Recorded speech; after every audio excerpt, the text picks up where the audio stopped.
On the phone, Republican Senator Tim Scott of South Carolina. Senator, first, thanks for being here. I wanted to get your impressions overall of what you're seeing. You have curfews now in as many states. We haven't seen this across the country since really 1968, after the death of Martin Luther King Jr.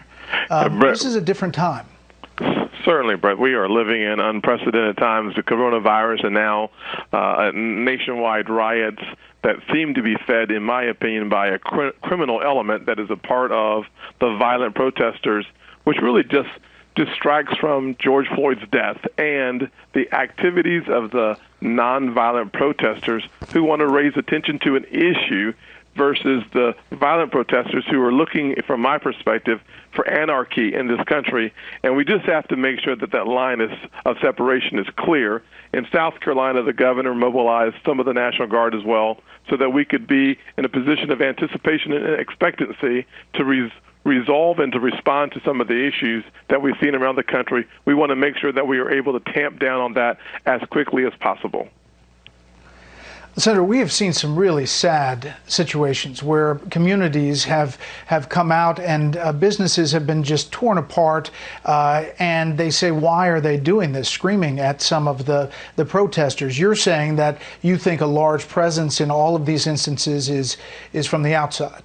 I do. I spoke with the governor today. We did a press conference together, and part of what I learned in the briefing is that a number of folks who were the agitators were from outside of the area, outside of the state even. And so what we're starting to see is a trend around the country where perhaps the most aggressive protesters, the violent protesters, aren't even from the community. I'd be surprised if they're focused at all on the George Floyd death as much as they are on the opportunity that it presents to cast a very wide net with a goal, from my perspective, of really destabilizing our government and, frankly, our country. And we have to push back against that so that we can keep the main thing, which is a justice system that works for everybody, not this completely anarchy-like behavior from violent protesters that are really staining this entire process for people of good conscience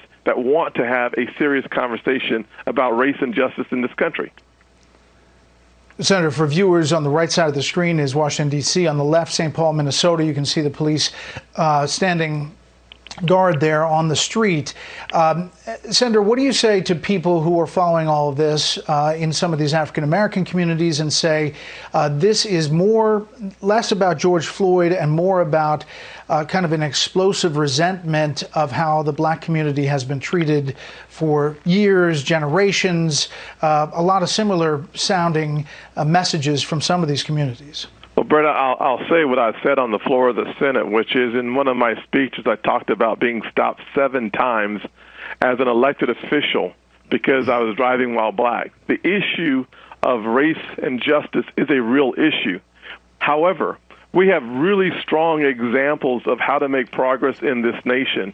John Lewis is a classic example of nonviolent protest leading to a 1,000-year leap in this nation. We need to learn from that valuable example and the lessons that came out of the struggles of the 60s because of the nonviolent protests. You and I are having this conversation. Yeah. I'm able to have it as a United States Senator because there is an evolution that happens in the heart. And if we can focus on what needs to be done, this nation is a nation of fairness, and we need to embrace that, especially where there are questions of fairness in the justice system. But you don't get there. I just have 15 seconds. Have you talked to President Trump, and do you believe that he was taken down to that bunker? Have you talked to him? I spoke with him yesterday morning. He was in good spirits. We had a serious conversation about the next steps moving forward.